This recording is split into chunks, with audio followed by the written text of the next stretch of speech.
He said, baby, I'm a freak. He said, baby, I'm a freak. You think you can handle me? He said, baby, I'm a freak.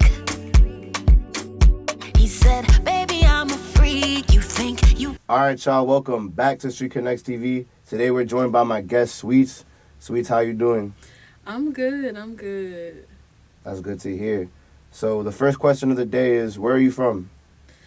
All right. So, I was born in Baltimore, Maryland. I was raised partially in Minneapolis, Minnesota, North Minneapolis to be exact, and also Liberia, West Africa.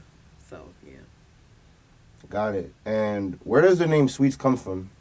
So, Sweetz is a name that I got when I was, let's just say, 14, 15.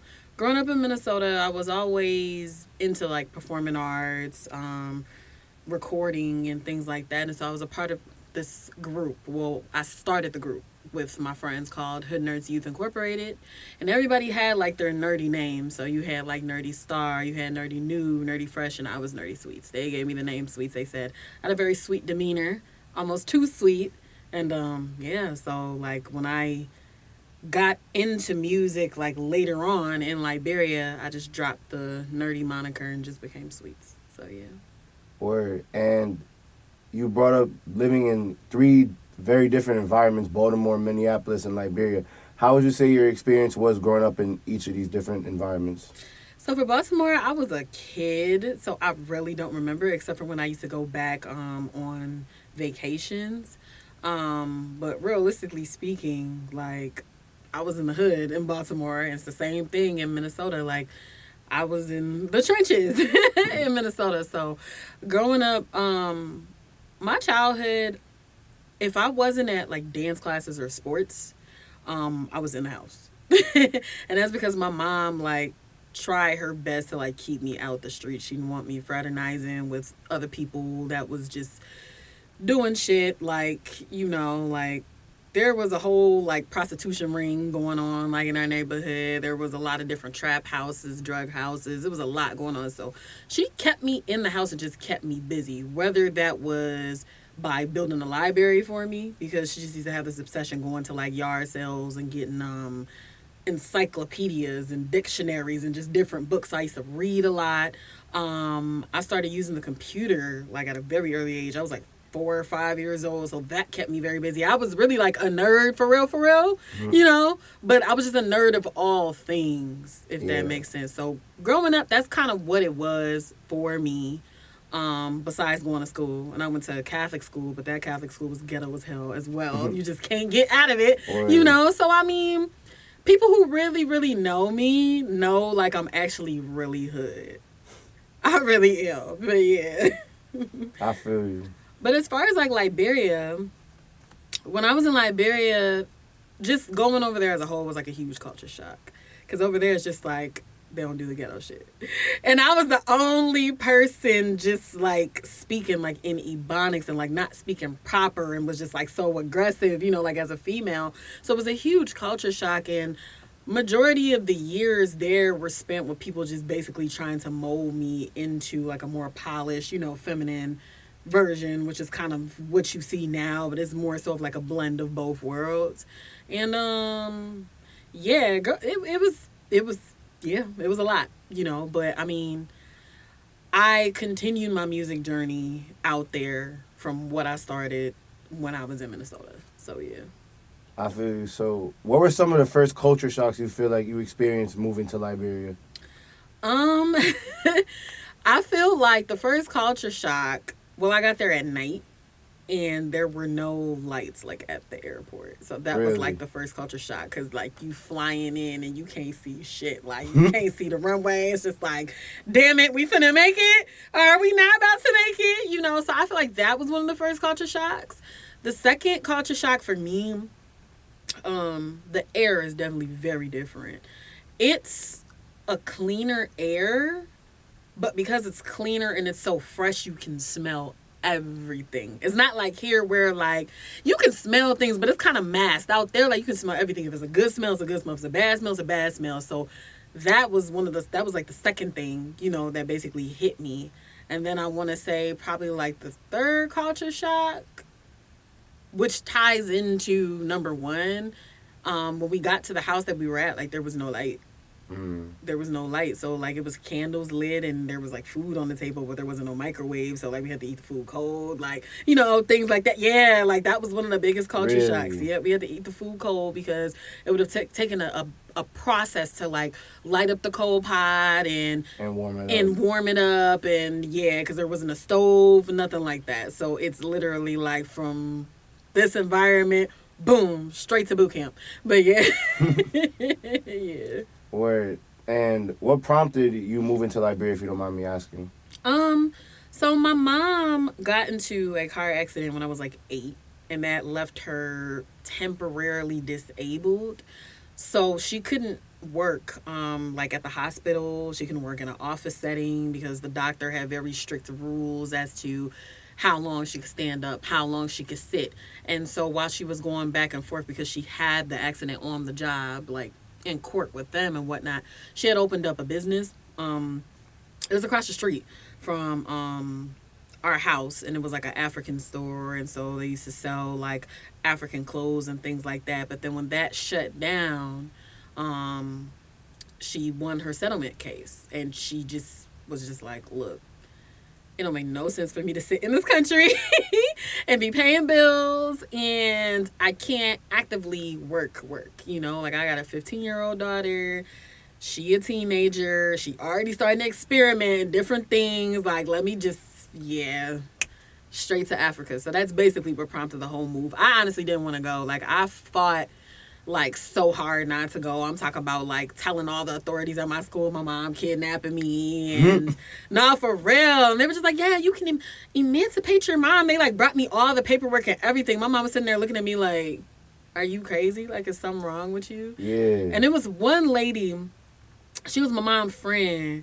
I don't know what it was about that lady, but she just scared me. Like, I swear she just scared me. I thought she was a witch or something. Like, and she just came to me at like 3 a.m. the day before we were supposed to leave. And she was just like, if you don't go with your mom, something bad is going to happen to you. And when she said that, I was like, all right. Damn, that's a little intimidating. No, it really was, though. So I was just like, all right. And my mom just talked to me, and she was just like, oh, well, you know, you can go and be there for like a month. At least give it a month. If you don't like it, then you can come back, you know, you can come back to the U.S. and you can get back in high school and things like that. But all of that was really just like a ploy because she just wanted me to go. And then when I got there, after the 1 month was up, she was like, I went to her and I was like, okay, I've been on my best behavior. 1 month up. Da-da-da-da-da. She looked at me and laughed. Like, one of them laughs that's like so like deep. You can feel it in your intestine. Like, she laughed and she said, look around. You think this America? Yeah, throw a temper tantrum. They're going to beat your ass. Like, legit. That's exactly what she said.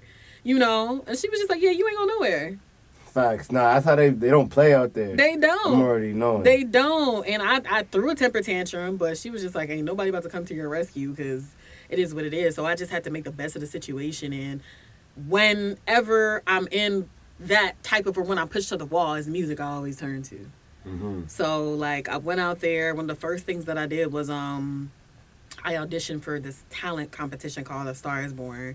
I didn't really make it that far because I sang a very American song that they did not know. I don't even remember the song right now. But, yeah, so I think I made it through the semifinals. And then, like, they dropped me. And then after that, I was introduced to a videographer, actually. The videographer, because I helped my mom open a store in the community, and the videographer used to come, and I used to like play like my CDs and stuff, because I used to record when I was here. I started recording when I was 12. And he was just like, yo, like, I want to shoot videos, you know, for you. And I'm like, cool. And he was like, well, I got my office. And he took me to the studio. And when I went to the studio, I met the owner of the studio. And the guy was just like, hey, you want to make a quick buck? And I was like, yeah, cool, you know, down for some money or whatever. Cool. All right, well, you got a nice voice. I need you to sing backup in this person's song. And that's how I started, like, getting a little money here and there at the studio, whether it's like $20, $25, whatever. At that time, it was a lot of money for me. So, yeah, that's just kind of how I got into it over there. Got it. And is your mom of Liberian descent or anyone in your family? So my mom is Bayesian Liberian. So my grandfather was a free slave from Barbados. So I have that lineage. But then my mom was born in Liberia, and my grandmother was of West Indian and Liberian nationality combined. I don't know what West Indian, but I just know she was West Indian. And then my dad is from Sierra Leone. So it's just a mixture. And I love that about me because I feel like I have the best of three worlds. And I feel like with who I am as a person and even musically, I feel like I have the power to bridge the gap between all black races because it's all three, running through me, so yeah. That's fire. And you bringing up that you started making music and recording at the age of 12, what was that kind of inspired you and motivated you to start making music from the beginning? So what inspired me, honestly, I was like 4 or 5 years old, and my mom went to one of these garage sales, and she brought home a VHS of Michael Jackson's Moonwalker.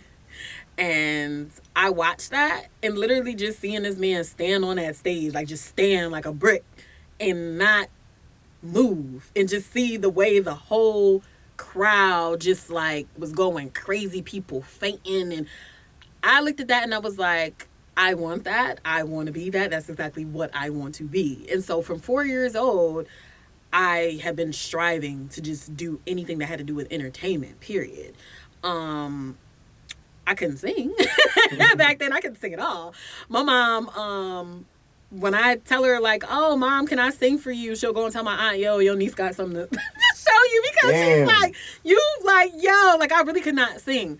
But I guess what changed it, my mom was a home health aid worker at the time, and she used to have, like, private clients. And what used to set her apart is that she used to actually, like, treat these older people, like, as family. Mm-hmm. So, like, when they die, they would put her name in the will, and she always used to talk about me all the time, like, oh, my daughter loves music. So it was one of them in particular, I don't know because I never met her, but she passed away, and she put my mom in the will, and she said, I'm going to give my piano books to Chalnesia. That's my mom's name. I'm going to give my piano books to Chalnesia because her daughter loves music. And she brought those piano books home, and being a nerd that I was, I read through everything and understood it theoretically. And my brother, because I have an older brother, he's actually from Brooklyn, so yeah, Kings County. My older brother was rapping and also learning how to produce at the time. So I used to like steal his keyboard and just bring it upstairs, and I'll like mark it up with permanent marker, be like C, D, E, F, G, and like practice what I learned theoretically. And I didn't know at the time that I was teaching myself how to play piano, but I was ear training myself as well.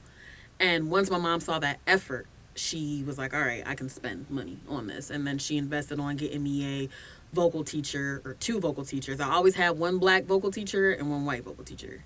And same thing with like piano. And then I also like played violin or something for like a year, 3rd grade. That kind of was what was the deal breaker, I guess. Like, it just changed things for me. I was always in dance classes, ballet, tap, jazz, hip hop, all of that, classically trained. But my first recording studio experience happened when I was 11-ish, 12. It was a Independence Day barbecue. And we went to some family members that I had never met before.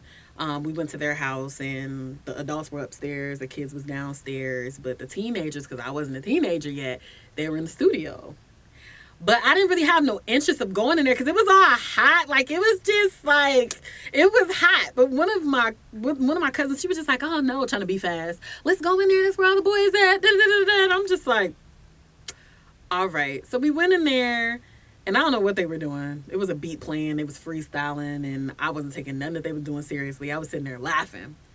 And my cousin, who I didn't even know he was my cousin at the time, it was actually his studio. He was like, yo, what this little girl over here laughing at? And so my cousin that took me in there, she was just like, oh, she's laughing because she can kill all of y'all right now. And he was just like, nah, stop the cap, And she was like, nah, I'm serious. And then she was just, because my middle name's Frances, she said, Frances, sing something. I was like, all right. And I sang Alicia Keys' Fallen, which is my go-to song. And once I sang that, they was just like, yo, this little girl can sing. Wait, hold on. Do you write music too? And I was like, yeah, I've been writing since I was 8. as if that was so long ago. But yeah, I've been writing since I was 8. And he was just like, okay, well, I'm going to put this beat on, come up with something. And I wrote a hook in about 5 minutes. And they put me behind the mic, and I recorded. And he instructed me, do you have any background vocals? You got any dubs, any ad-libs? This is what I want you to do. Woo, woo, woo. And yeah, after that, that was it for me. That was my first recording studio session, and it's been up since. Yeah. Did you have any other interests growing up other than music? I played sports. I played volleyball. I attempted basketball. Yeah, that didn't really work out. It didn't. I loved volleyball, though. I really loved softball. Softball was my shit.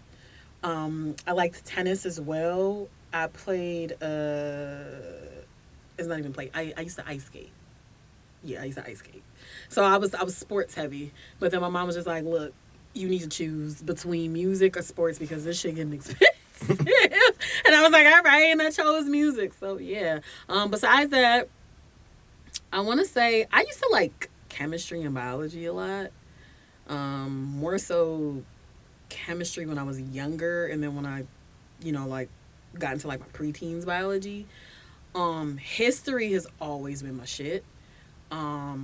Just anything about like African American history, Caribbean history. Like that's always just been an interest of mine because my mom, in a sense, too, I mean, she's not a Black Panther, but she used to do kind of a similar thing, and she used to like host like these meetings like the downstairs of our church. And I just grew up watching her trying to bridge the gap between the different cultures and plan these trips to Africa and try to do, like build schools and things like that. So it's a lot of that I was interested in like as a kid and still am, so yeah. How would you describe Afrofusion music to any listeners that are unfamiliar with the genre? Okay. So Afrofusion is actually a subgenre of Afrobeats. Afrobeats is what everybody knows now. And Afrobeats, I guess, was just a title that was put on African popular music to make it a little bit easier to identify it. Because there's really so many subgenres. But Afrofusion is a subgenre because it's not exactly 100% African. It's African with a lot of Western influences. For me, because my culture splits into 3, I always incorporate, like Black American music. I always incorporate the Caribbean side of me, whether it's soca or it's dance hall. I incorporate hip hop because obviously my brother being from Brooklyn, that was a whole thing for me. And R&B because I started off really as an R&B pop singer. So I incorporate all of those influences and I mix them up with the heavy African influence from, like my teenage, because that's the time frame that I was in Africa, and that's my version of Afrofusion. But if anybody asks what Afrofusion is, that's what it is. It's Afrobeats fused with different influences. Okay, and who are some of your favorite Afrofusion artists out right now? So my favorite Afrofusion artists, Wizkid, Burna Boy, period. When it comes to female, I grew up on Tiwa. Because what's interesting enough is the same time that Tiwa left America to go to Nigeria and pursue her career out there is the same time that I was pursuing my career. So I grew up on Tiwa. I really identified with Tiwa because Tiwa's an R&B singer as well. Tiwa was here in America singing backup for Fantasia, singing backup for Mary J. Blige, and just couldn't crack through the industry. And she just left and went over there and had this big, and then now look at her. She just performed at the coronation, like in the UK. So I say it to say, yeah, Tiwa definitely. Among like the newer artists though, I love Tems. I'm beginning to like Iris Star. I love her personality. It's so bubbly. And I like CK and I like Fireboy. Fireboy is, one of my top. But yeah. Now, how would you describe your sound? My sound? So, I mean, as I was saying before, like, my sound is okay. So I do this thing where, because I always leave this out, I do this thing where I sample a lot of like old school music, but I sample it in a way that's very unique to me. I try not to do it like everybody else.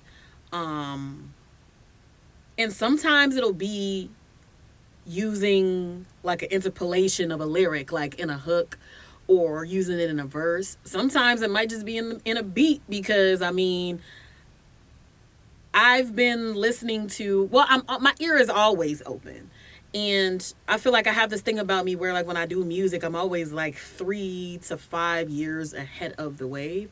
So, what a lot of people won't know, would be surprised to know, is two genres. I'm a piano, which is very big in Afro beats right now, and then drill, as in UK drill.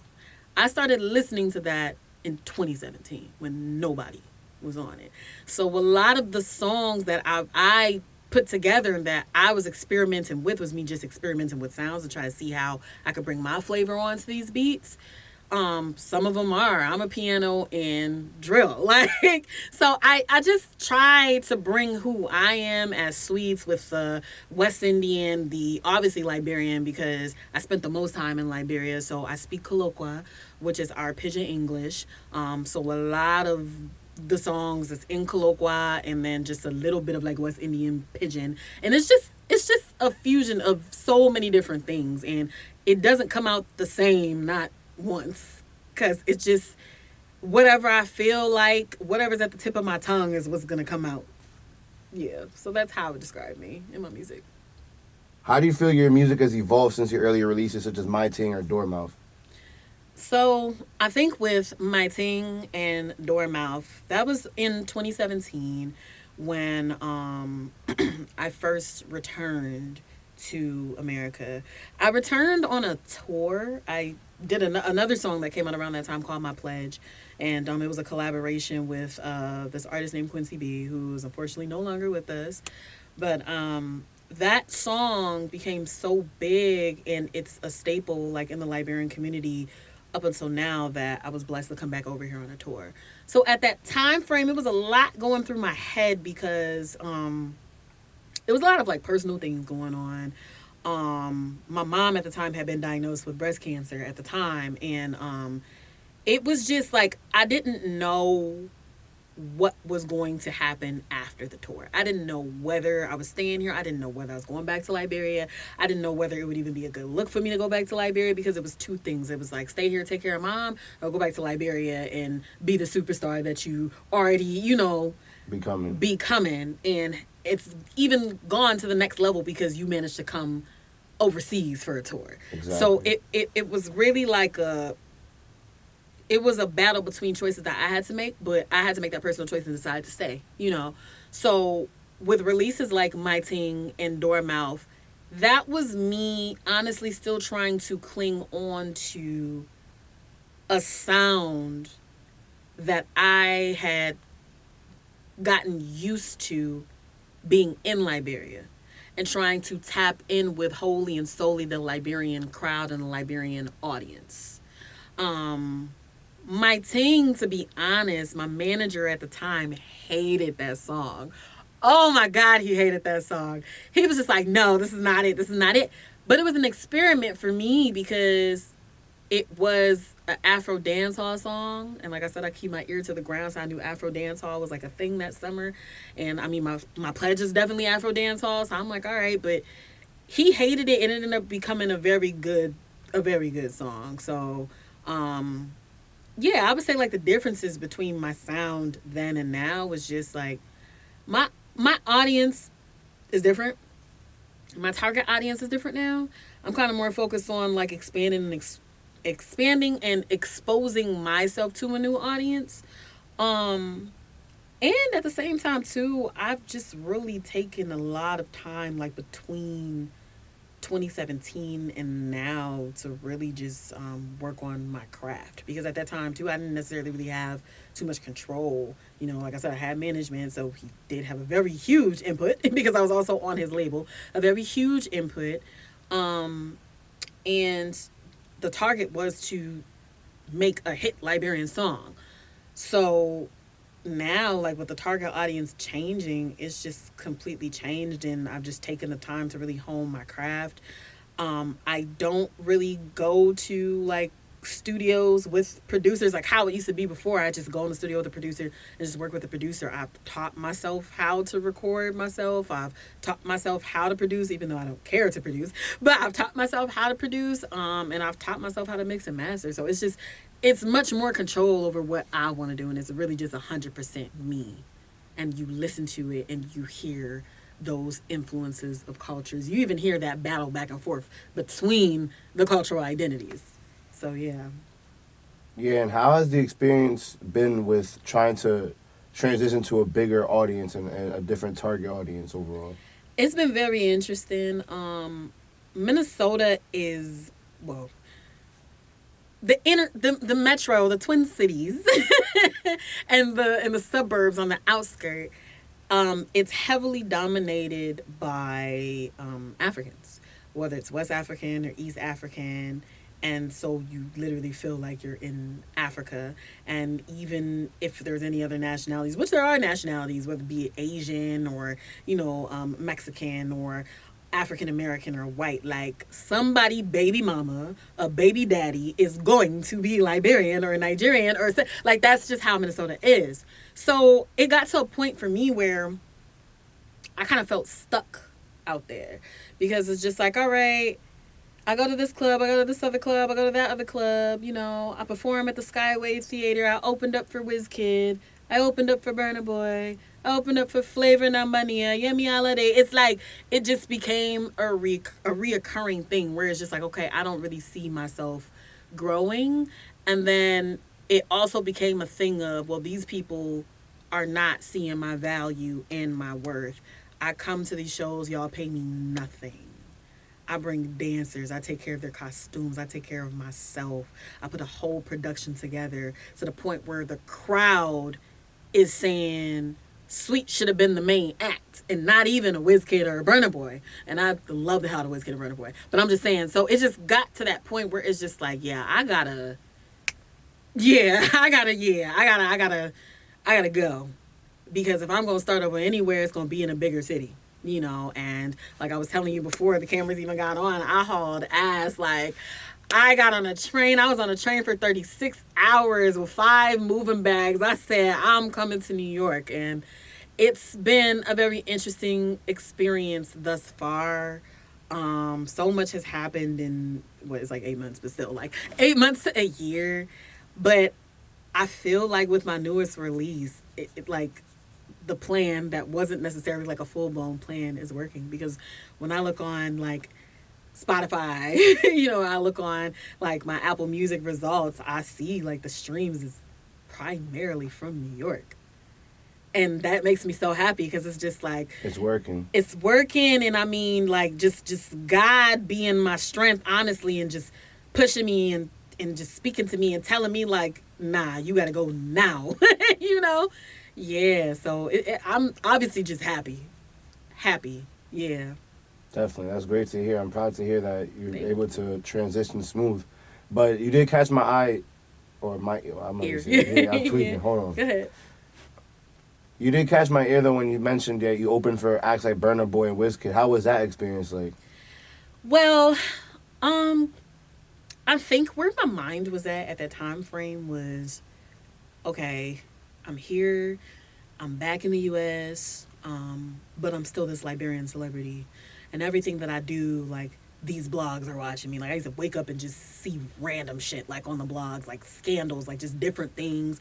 People pinning me against, like, other female Liberian artists or just other, like, it was just crazy. So me trying to keep up with being, Sweetz, the first lady of Liberian music, I felt in my mind, like, okay, opening up for these artists would be like a good look, because it's just like, all right, she's getting out of the Liberian community and she's going into the overall West African community, because there's a bunch of different Africans that'll go to these shows. So I was excited at first, but I honestly didn't like the way that I was being treated, just because it's just like, I've done a lot between 2000 9 when I first got to Liberia up until now. Like, I've done a lot for the country's music industry and just for myself as far as like exposure, because it's not just a Liberian thing. I went on it's like an American Idol like competition called Project Fame West Africa. It was held in Nigeria, and I came up as 4th place winner among different Africans. So that kind of exposed me to the African diaspora. I had people from Germany, like people from London, like people, these weird European places, just like hitting me up on Instagram or just even like calling me, like it, like, so I say that to say though, I felt like I did a lot. So I felt like I shouldn't have been looked down upon, you know, for the amount of work. For the amount of work that I put in. And I just remember, because that WizKid show was one of the first big ones.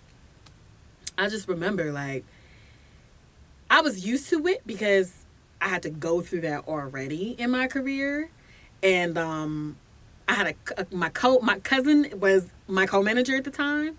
And him never being to Africa before, but being Liberian, he was just so confused as to why these people act like this. And he was just like, no, you don't treat people like that. Blah, blah, blah. I'm like, chill.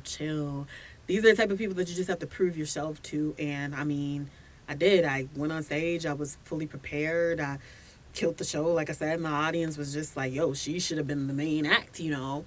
And one of my songs, the entire crowd was singing the song back to me. It was that really like confused them. And then after the show, they're just like, oh my God, Sweetz, like falling to my feet.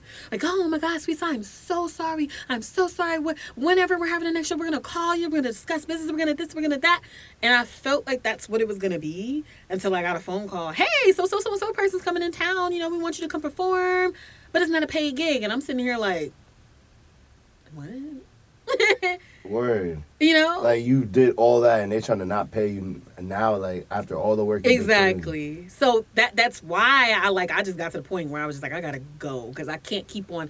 It's like hitting the roadblock, you know? You can't just keep tolerating it. I can't, you know. Burna Boy's show, I was I was over it. I was over it. I honestly wanted to be like the big fan that I am of Burna Boy at that show, rather than be a person to open up, even though I was blessed to open up. But things on the business side, it, like I said, it wasn't ideal, and I was really stressed out because I really didn't have like the funds to really do things the way in which I wanted to do. But thank God, like I had a little bit of a network, and I was able to reach out to a couple of people to like aid me, dancers, and the dancers were just like, oh, okay, I'll take care of my outfit myself, you know. And so like we achieved it, but it was just really stressful, you know. So having to just go through all that stress to like put together like a well put show and then not being appreciated for it was just yeah. Yeah. But overall, the performance experience was good. Yeah. Got it. Going back to you mentioning that you kind of started off with more R&B, you did get into more of an R&B vibe on your song Fucked Up. What was the inspiration behind that song and experimenting with that style? Okay, so like you said, I did originally start off as a R&B pop singer, and yeah, it was R&B, but also R&B pop, and I think for me at that time frame, I had just reached to a fuck it point. I said, fuck it, I'm gonna do what the fuck I want to do. Like, that literally was it. But at the same time too, like, at that time, I had started this series on YouTube called the Afro Cover Series. Well, it was Instagram, but yeah. And what I used to do was I used to take like Afrobeat songs and like flip them into R&B songs, or I'll take like R&B or even hip hop songs and like flip them into Afrobeat. So just me experimenting with that. I would have a lot of like my American friends, and then also like my OG like Sweetz fans from like 2009 and even like prior to when I was here, that used to hear the type of music that I put out back then, when I was with a label at the time. And a lot of them were just like, yeah, all this African shit is cool, you know, like it's cool, but when you gonna make something for us? You know? So I had that in the back of my mind, and I'm like, yeah, it's time to do something for them. And then I was also going through like a lot of like relationship, situationship trials and tribulations. And one of the things that going to Africa and pursuing music at the time that I did to me was it kind of like, it gave me like indefinite writer's block. Just because at the time it's like you're a young girl, you're coming up in music out there. They put us in a box. They put all female artists in a box at the time. They would not allow us to actually like write things based on like our feelings. Sometimes like songs obviously were given to us, but it was very grade school, very ABC 1 2 3. We couldn't write songs bashing a man. It's just nothing negative could be said about men because it's just like the men that they were our target audience. Yeah. But at the same time, too, we couldn't be too sexy. So we couldn't talk about sex. We couldn't talk about nothing like that. They just, it's like, think of Britney Spears in the early 2000s. That's legit, like, how they kind of had, as like the industry had all female artists being at that time. So, like I said, I was in indefinite writer's block. And I had been, like, going to therapy and things like that and just trying to figure out like how to get out of that blockage because I had harbored so many emotions, not necessarily having an outlet to really express these things. And once I had that breakthrough for me, I started creating, you know, like all these songs, and Fucked Up was one of them. So Fucked Up was inspired by a particular relationship where this man wasted my damn time for 6 months. And he had me fucked up. He basically just kind of like, he pretended to be something that he was not. Pretended to want what I wanted. And really took it's not even me like pushing him to be that. It was him actively like, so when am I gonna meet your mom? So when am I gonna this? So when am I like just weird shit, like just on some weird shit. Just weird shit. 6 months. We in this relationship. And then all of a sudden, like around Valentine's Day, just lied. And basically was just like, oh yeah, somebody came to my job and you know like so they had COVID and so I have to quarantine. I'm not dumb. Like I already like I knew what it was, but I still wanted to give him the benefit of the doubt. And that benefit of the doubt had me in my feelings. I got so fucked up, like literally fucked up. Literally, I thought I was about to die, like hangover, like just mix up all types of shit. And when I came to myself, I'm like, yo, like, you really, like, tried to, like, self-hurt yourself over this nigga. Like, nah. It's better, like, you just vent the shit out. And I actually found out, like, the next day that it was a female that he was with prior to me. That I had actually literally, like, ghosted this guy for 1 month before we actively started, like, for real dating. I ghosted him because I heard about her. And I wanted to make sure that that was done and that was over with. And he brought receipts to show me that that was done and over with. But after that 6 months that we were together, I found out they were actually never done and over with. Damn. So that is the background story behind Fucked Up, because he literally had me fucked up. So I was literally just writing out in my notes, like, how I felt, you know, like, it looks like famous chicks don't faze you. Hello. Yeah, like, I mean, who wouldn't want to date me? And it was for real feelings at that time, because it's just like, I've dated, and it's always been a situation, especially like in my community where people know me, where people try to date me because it's just like, oh, this is Sweetz. It's either they trying to get on, you know, like for themselves, or they just want people to know, like, oh yeah, like I'm with her type shit. So that's where that line came from. Like, it looks like famous chicks don't faze you. I mean, who wouldn't want to date me? You were in the position that any nigga would die for, but still you didn't save me. Legit, like from my heart. Yeah.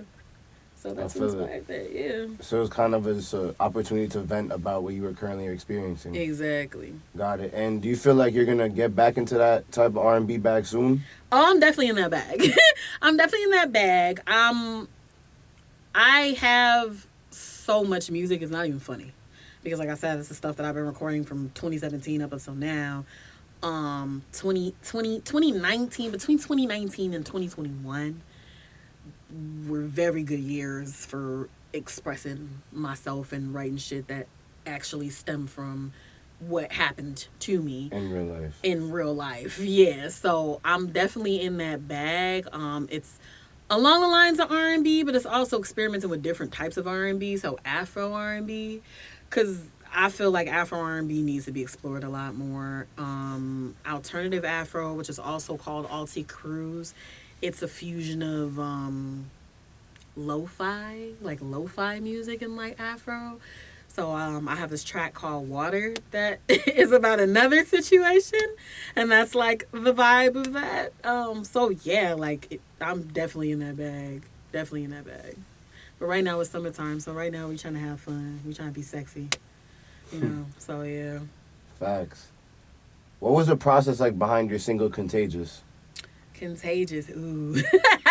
Speaking of, so the thing with Contagious was written in the beginning of that very relationship.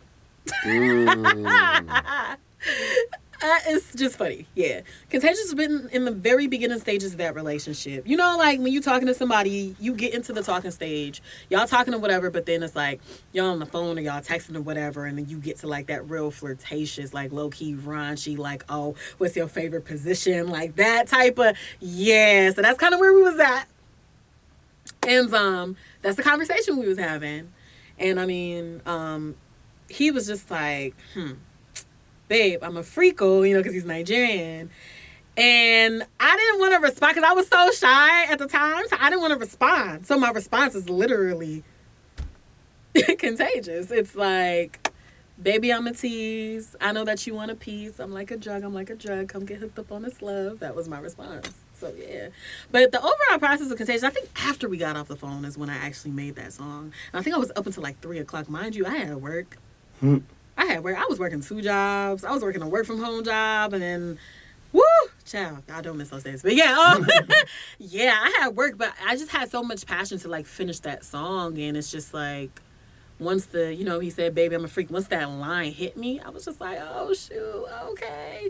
And I mean, like, the beat, I got the beat. Honestly, I've built, like, relationships with producers, like, back home in Liberia and Nigeria, even in Ghana, and also, like, relationships with producers, like, just off of YouTube. So I had got that beat from one of the producers that I built a relationship with off of YouTube, and I'm always down to like experiment with sound. So when I heard that, I was just like, yeah, this the one. This the one. Now I didn't know that it was gonna take this long for the song to come out, because we talking about 2020 here. That's when I recorded that song. Word. And I was just talking to my cousin, who, like I said, he's on my team, the other day, and I was just like, I legit have to go like on an actual streaming platform and play that song for me to believe that it's out, because I harbored it for so long. And it's not that I didn't know like, oh, this the one, but somewhere in me I knew, and like I didn't know like this was the one. But yeah. For someone who has not tapped in with your music yet, what are the first 3 songs you think they should listen to? Contagious. Number 1. Contagious, Candy. And then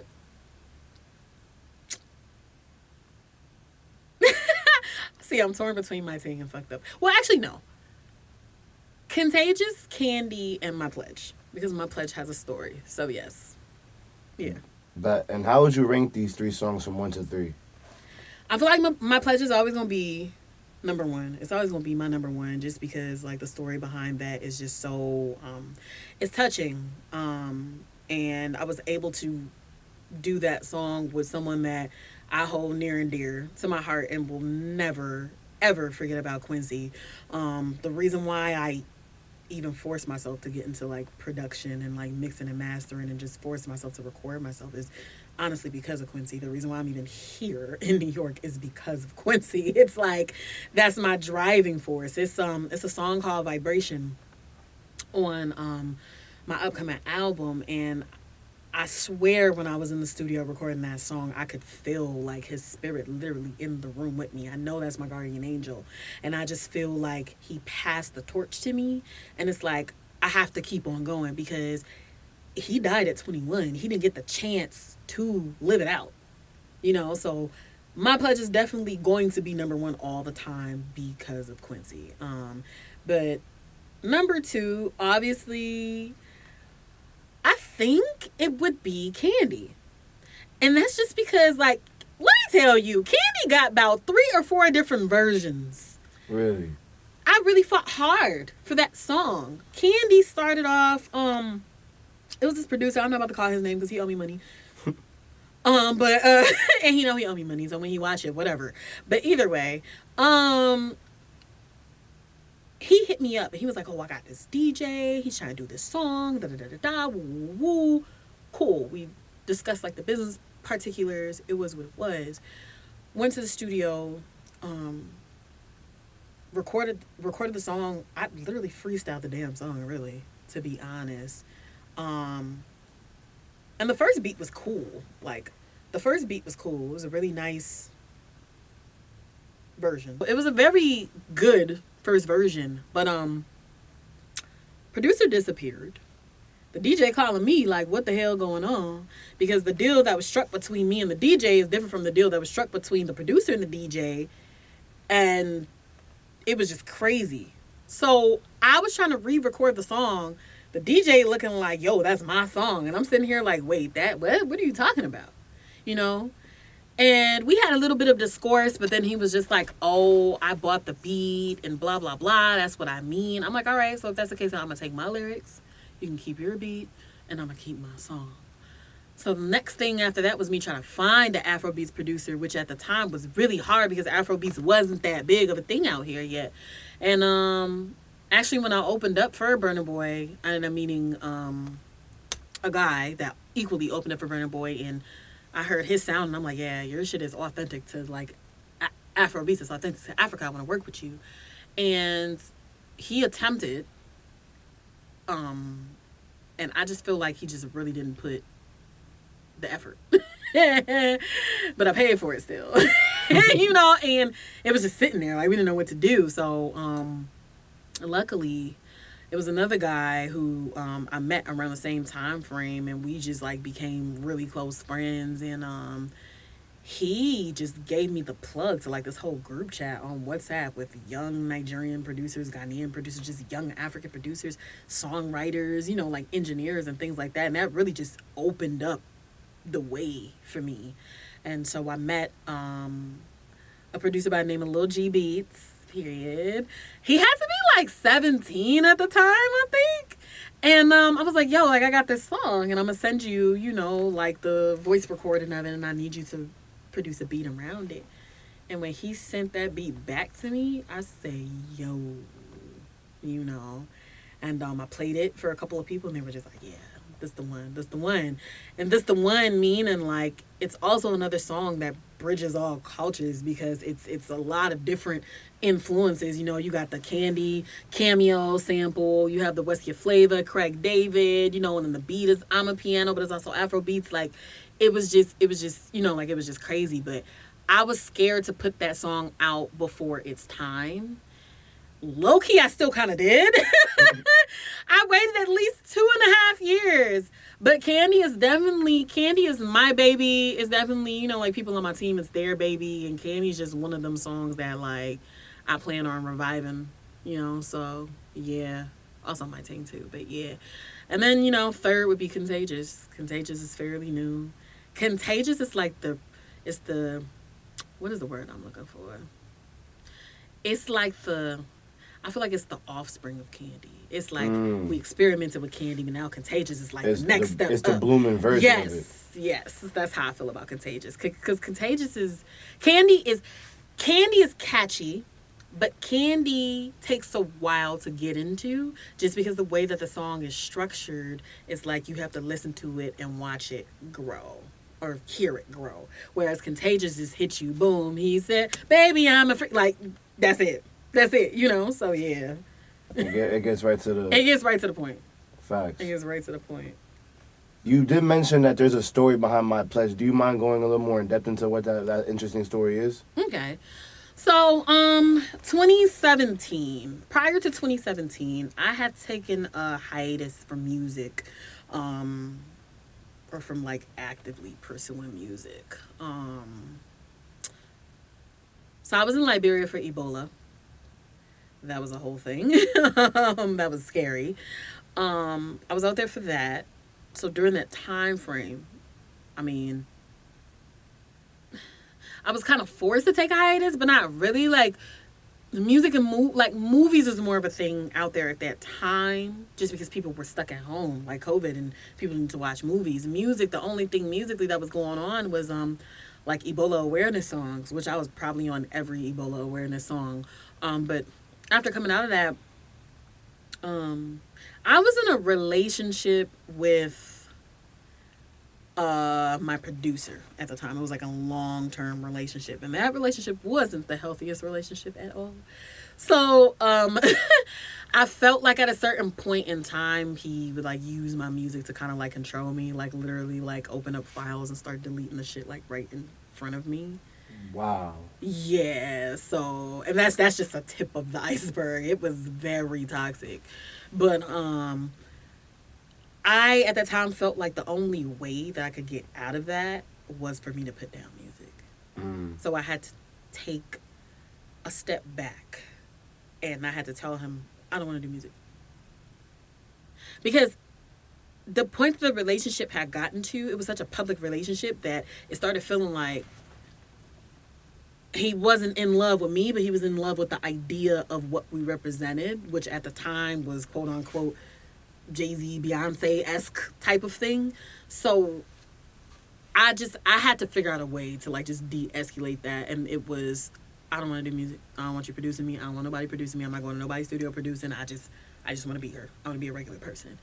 And the relationship slowly started to depreciate because it's the artist Sweetz that he fell in love with, not Mussolini Francis Myers, who was actually me, you know. So within that time frame, I became very close with another guy who's a videographer, a photographer, and we started his video production business. It was a small video production company.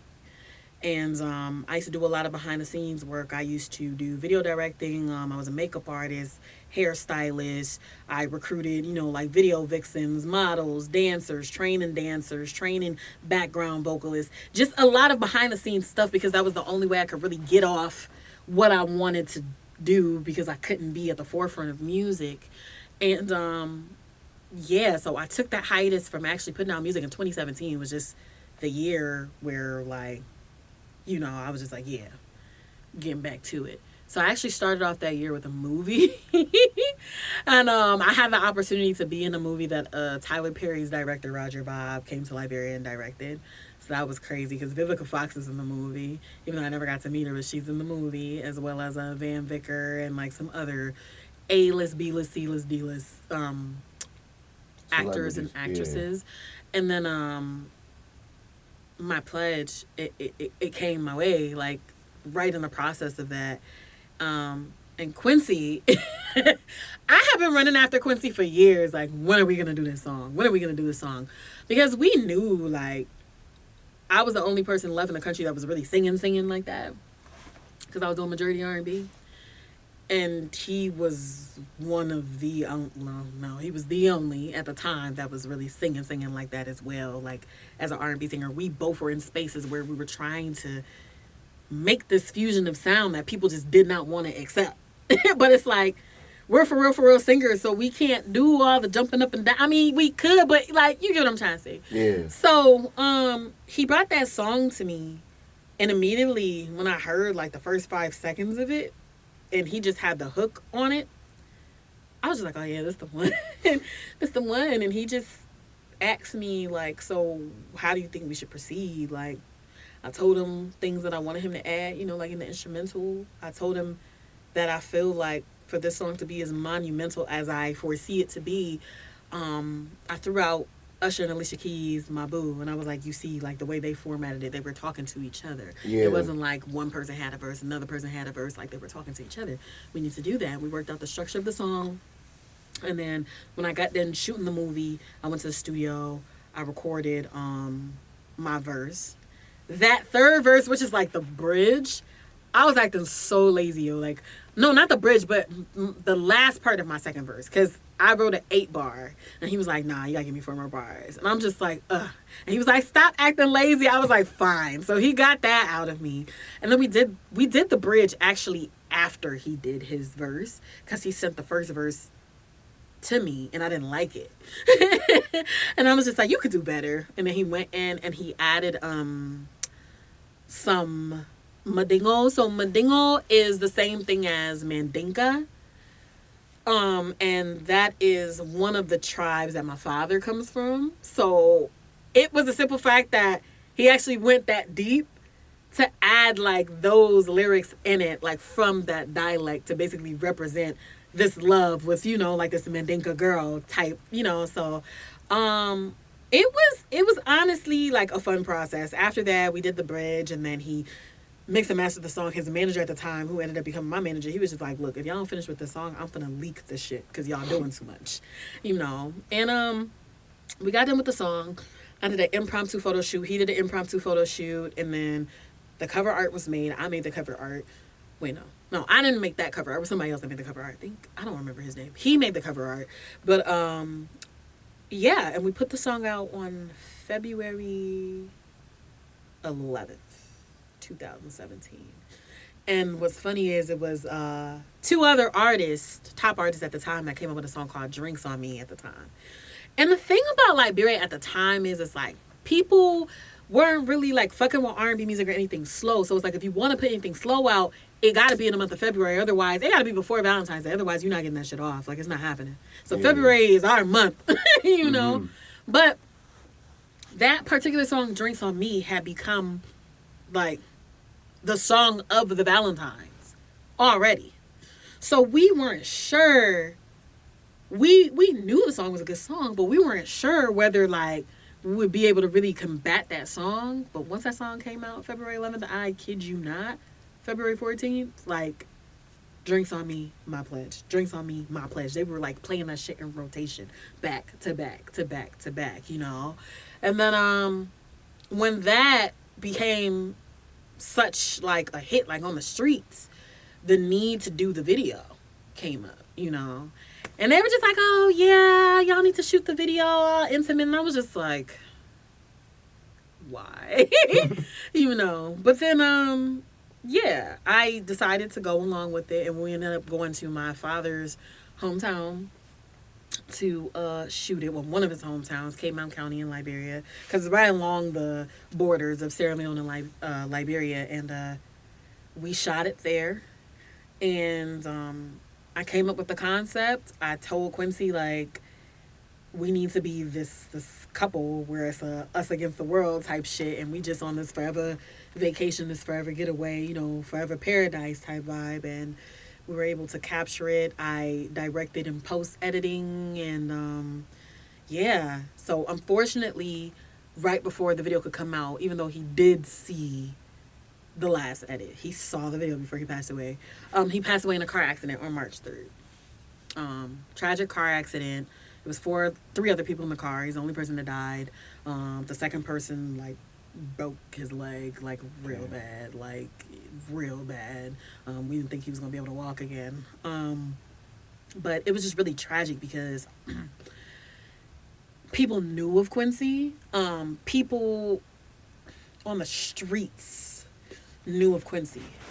But he was such a person that people never really used to see. Because first of all, he was short as hell. He was short as hell. But on top of it, he really just used to be like in the studio school. So he's a person that people never really used to see.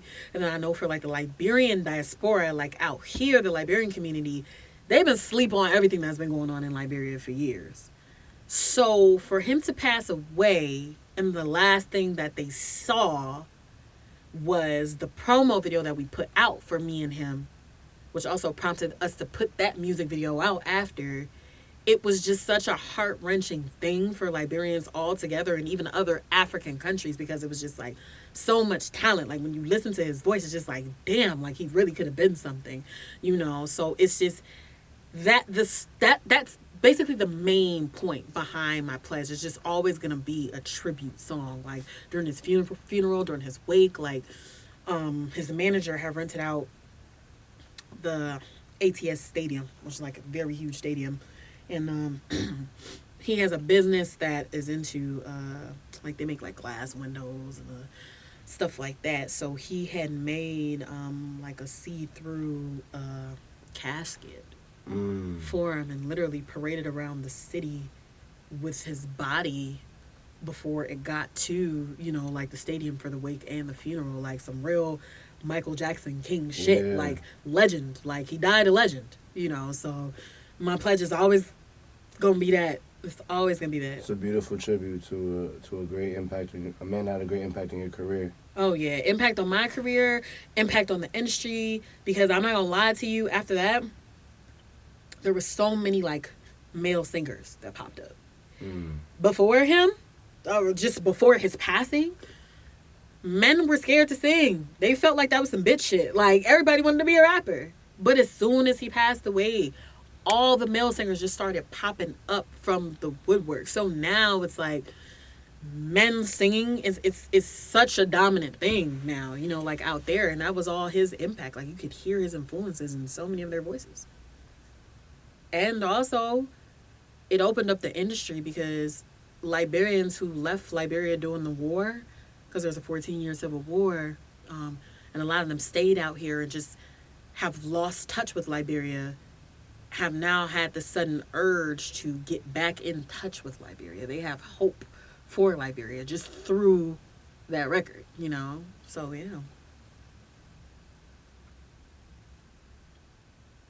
If you can give your younger self advice on music and the journey that is ahead of her, what would it be?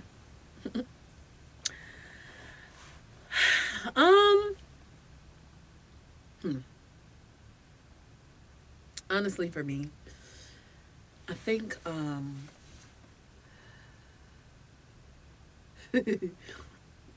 there's some things that I wish I didn't have to pass through. Obviously, things that were very traumatic, things that I still got PTSD about.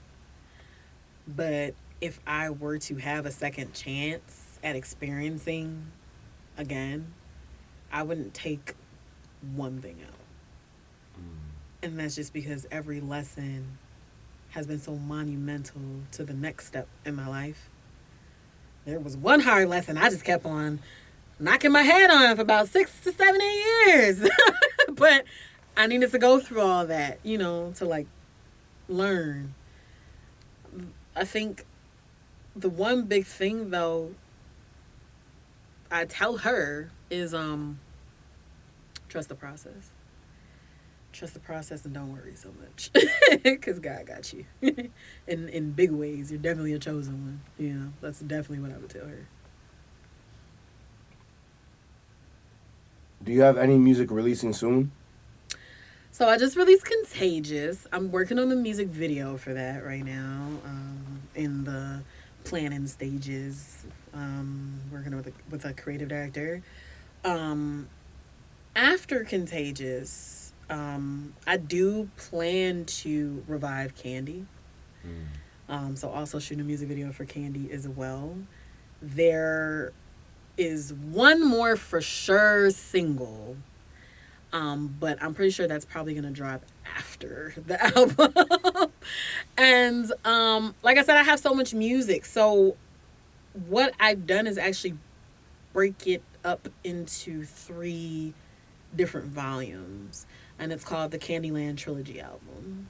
So the first volume, which is volume 1, it's called Sweetz. It's self-titled, and this concept honestly has been a concept in my head since 2009. I'm not even about to lie to you, and so it goes back to the last question that you just asked me. Trust the process, because that happened in 2009. We in 2023. It's been a long time, So Candyland Volume 1 Sweetz is the fun, flirty, sexy music. It's the raunchy music. It's the rooftop. It's the silk shirts and champagne, as Randy would say. It's that type of vibe, So that is gonna drop this summer. I'm looking towards June, like mid-June. And then that third single is probably gonna drop July, because my birthday's in July. Liberian Independence Day is in July, so we gotta turn up for the month of July. But yeah, so it's a lot of music coming. Volume 2 is going to be a fall winter release. So I haven't decided yet. It really just depends on how Volume 1 does, like whether that's going to be released early fall or whether I'll just wait until January winter, you know. So yeah, so Volume 3 is also very dear to my heart because like that's all music that I've recorded specifically between September 2022 to January 2023. So I feel like it's me unapologetically, and it's called Unapologetic. I'm being raw and honest, but the influences stem from like my whole New York experience, and major contributors of Volume 3 stem from the Rock Nation School of Music. So, be it producing, be it songwriting, yeah, about 3 or 4 of those songs, you know, stem from that. And what's crazy is it's just like that's done, but I'm still like receiving like beats and people wanting to work, and I'm like, you know what, y'all about to make me start putting together Volume 4. So Volume 4 is on the way as well. But yeah. No, but so yeah, so again, Volume 1 is Sweetz. Volume 2 is called Pretty Girls Get Played To. Pretty Girls Get Played To is where we get into that R&B bag that you was talking about. We get into that R&B, Afro R&B. That's fucked up is on that, obviously. But that's where you really get into the depth of my soul, my vulnerability, and you really hear like what be going through my mind when it comes to these niggas, you know, like the relationship shit. But yeah, and then yeah, Volume 3. So yeah, that's what I got going on. Who are some artists you want to work with in the future? Wizkid, and Wizkid. Now you gotta hear me talk about Wizkid all day. But no, Wizkid, Burna Boy, Fireboy. Fireboy DML was his name in full. I really want to work with Odunzi the Engine, and Santi, Cruz Santino as well. So those last 3 artists. Oh, Amaray as well. Oh my God, I love her. Jesus, I cannot believe I forgot about her. Amaray as well. Those 4 artists that I just named are like alternative Afrobeats artists. So their sound, like it's just they experiment so much, like with like lo-fi, with like rock music, with like it's a whole thing. I would love. Yeah. So those are people. Let's see, on the American forefront, I honestly would really like to do a song with Ashanti. I know I didn't really like pinpoint that, but a lot of people when they listen to me, especially like on R&B shit, they be like, you sound like Ashanti. And I think it's just because like I really studied like Ashanti, JoJo and like 3LW for like a good minute as a kid when I was teaching myself how to sing. So Ashanti's one person. I would love to work with Trina and Suki. I don't care what nobody say. I love me some Suki. Just my inner ratchetness, it has to come out in some type of capacity. Like City Girls, like it has to, you know. So yeah. Suki Hana collab coming soon. Period. Come on. Oh God. Yeah. Where do you see yourself in 5 years? 5 years. I'm trusting the process definitely, but man, I would love to be fully living my dream, all of my dreams. And it's crazy because like I have 2 different sides to me. So there's like the artist Sweetz, and then there's just like me personally, and I want to live out both of my dreams, and they conflict. They do. But I'm gonna make it work. So I think because I've had somewhat of experience with like fame and all that, I'm no longer in my I want to be Beyonce, Michael Jackson bag. I'm not. I used to be, but I'm no longer in that bag. I really just want a loyal fan base. Like I want a fan base of an R&B singer. I want like a Ari Lennox, a Summer Walker type of fan base. Even though like they are mainstream, but like a Monica fan base. Like I want a fan base that like, really connects with you. that really connects with me because I really be saying real shit. Yeah. And I feel like that's the difference between me and other Afro artists. No disrespect to them, but the genesis of how popular African music, how I was taught what about African popular music is that you just have to throw a bunch of jargons and slangs onto these beats and people just want to dance and things like that. So me actually saying real shit on these same danceable beats, or whether it's me experimenting with sounds or whatever, and I'm saying real actual shit, like I'm doing that because I want a fan base that's going to connect with what I'm saying. I want somebody to listen to my song and be like, hey, I was there before, or oh no, this is my favorite song, or no, this is a song for me. I really want a fan base of a R&B artist, and I want that to not only be for today. I want that to be for now and forever. I want to be 60 years old like Anita Baker and sitting behind a piano and singing my shit. That's really, you know, that's how I see myself, like from an artist standpoint, you know, and obviously like translate that into business of some sort. I haven't really figured out what yet, but business of some sort. I definitely still want to do like behind the scenes stuff and help other artists. I've always been trying to put together a girl group just because my genesis is a girl group. I started off in a girl group, so I want to put a girl group together, you know, but while doing all of this, I also really want a family. I'm not even about to lie. Like, I really want a family. I want a family business, and I want to build generational wealth. That's it. So they coincide, but they conflict at the same time, but we gonna make it work. We gonna make it work because when I'm going on tour, I don't want to be on the plane. I want a whole, what they call them things? RV. RV. I want an RV, period. Oh, God. But for me, I feel like you could definitely work towards it as long as you have the vision and the work ethic to apply to it. You feel me? I feel like anything's going to be possible with you. Amen to that. Thank you. I appreciate that. For sure. And that's all we got for y'all today, man. Sweetz, appreciate you for coming on the show. Thank you so much for having me. For sure, guys. All right, y'all make sure to like, comment, subscribe, and I'm going to catch y'all later.